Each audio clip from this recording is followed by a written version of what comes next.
This is kind of hard to understand, but sometimes you can try so hard at something. Sometimes you can be so prepared and still fail. And with every time you fail, it's painful. It causes sadness. Understand, my friend, is that you're supposed to fail. You're supposed to fail because failure is the stepping stone to success.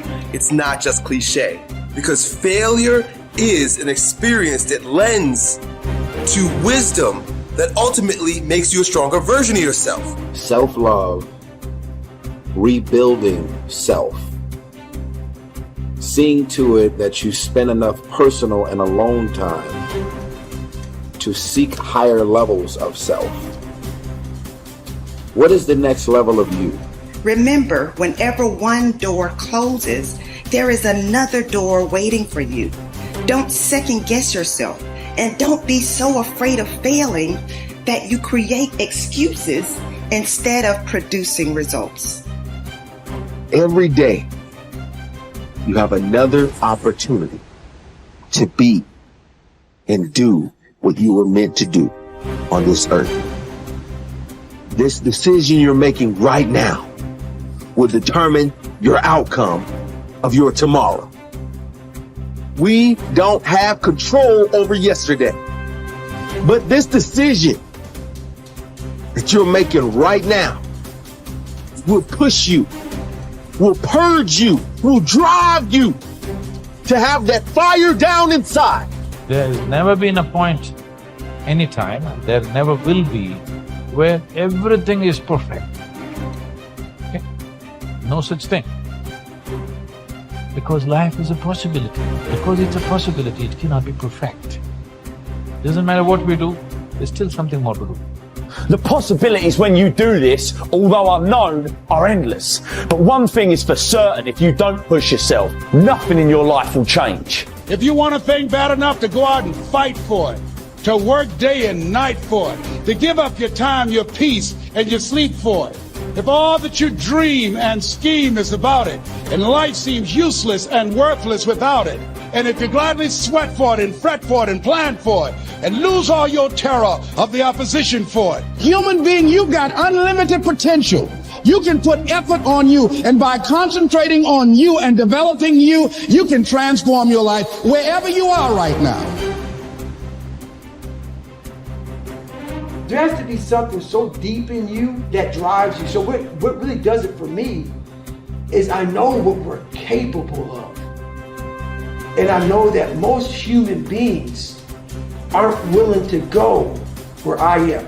And that's a very, very dangerous thing. I'm not saying I'm better than anybody else. Everybody has this talent. It's not a talent. It's just realizing that we stop way short of our true potential. So through my life, I realize these things. And I know what gives me fuel is I know that most people who are blessed with so much talent, great parents, great upbringing, didn't come from where I come from. They're gonna quit before me. Having all the tools that they have, they didn't have the ability to examine themselves. When you have everything so nice in life, it's great to have a great life. But what happens is you don't self-examine. You don't do a live autopsy. When you have a fucked up life, it almost forces you to do a live autopsy.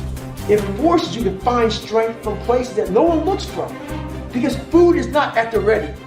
You know, I have a learning disability. It's not at the ready. I can't just pick up a book and start reading. Right. There's preparation behind everything I do. There's everything I do has to come with so much preparation. It's despicable. It makes me sick. My own personal life makes me sick. That's why I'm so disciplined now. Without my self-discipline, there is no David Goggins. Like, I can't stop reading. I won't be able to read tomorrow. I will lose it that fast. I cannot stop going to the gym. My mind is set up in a spot where, hey, the second I stop, it wants to stop. Because I had a quitting mind growing up. When you get beat the shit out of you all the time, your mind wants to go to that nice spot where you're comforted, where you're not trying, where shit is easy. That's where your mind, it doesn't want to think. You have all these things in the mind, and the mind can only absorb so much. So all the pain it has to go through, it wants to push it away and say, let's not do that. So every day I'm fighting where the mind wants to go. So it's a constant evolution, man. There isn't a better way to live your life. There's no right way and wrong way. There is only the way that gives you more energy. There is only the way that gives you fulfillment. When you have those things, when you're fulfilled by what you're doing and it's giving you, the harder you pursue it, it's giving you more energy, you're on the right path. As the Greeks would say, segolodromo, I can't believe I messed that up. Segolodromo, which means you're on a good road. And that's what I want people to understand. Like, yes, I preach a very specific path, but I don't think that it is a universal path. And so the only universal path is to do the things that give you fulfillment and energy. So if spending time with your friends gives you that, then you should be spending more time with your friends. If dating gives you that, then you should be dating. So you don't need to want to be the best in the world at something. You don't need to want to make a lot of money. You don't need to want to be an entrepreneur. They're literally just stand-ins. They're proxies for fulfillment and energy creation. That's it. Many people have had difficult experiences growing up. They have fallen onto hard times and become associated with the wrong people. They have behaved in ways that were illegal or socially unacceptable. Sometimes they have even been convicted and sent to prison for their crimes. But at a certain point in life, they decided to change. They thought seriously about the kind of person that they wanted to be known as and thought of in the future. They decided to change their lives by changing the values that they live by. By making these decisions and sticking to them, they changed their lives. And what others have done, you can do as well. Remember, it doesn't matter where you're coming from. All that really matters is where you're going. If you were an outstanding person in every respect, how would you behave toward others? What sort of impression would you leave on others after you had met them and spoken with them? Imagine you could be a completely excellent person. How would you be different from today? The moment that you begin walking, talking, and behaving in ways that are consistent with your highest ideals, your self-image improves, your self-esteem improves, your self-esteem increases, and you feel happier about yourself and your world. For example, whenever you are complimented or praised by another person, or given a prize or an award for accomplishment, your self-esteem goes up, sometimes dramatically. You feel happy about yourself. You feel that your whole life is in harmony and that you are living congruent with your highest ideals. You feel successful and valuable. Your aim should be to deliberately and systematically create the circumstances that raise yourself. Esteem in everything you do. You should live your life as if you were already the outstanding person that you intend to be sometime in the future. Decide today to be a man or woman of honor. Resolve to tell the truth and to live in truth with yourself and others. Crystallize your values in each area of your life. Write them down. Think of how you would behave if you were living consistent with those values and then refused to compromise them for any reason.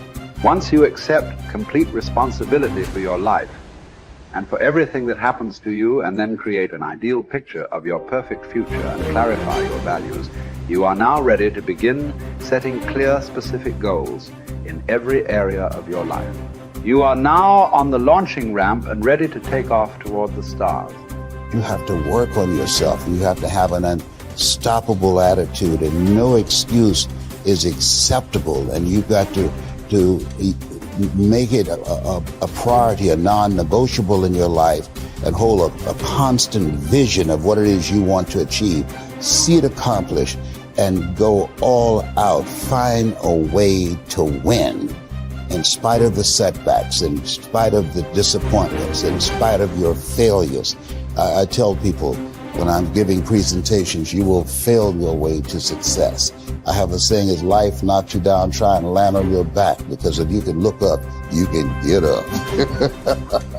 And so those experiences of going after goals that's beyond your comfort zone and having relationships that will challenge you. And so those experiences, they challenge you to go to that next level and continue to move forward in your life, doing new and exciting things that eye has not seen, ear has not heard, nor is it in the heart of mankind what God has in store for you when you live a heart-centered life, deciding that you're going to live a life that will outlive you. You're going to live a life that counts, a life that will build a legacy and change the planet. You know, Horace Mann said, we should be ashamed to die until we've made some major contribution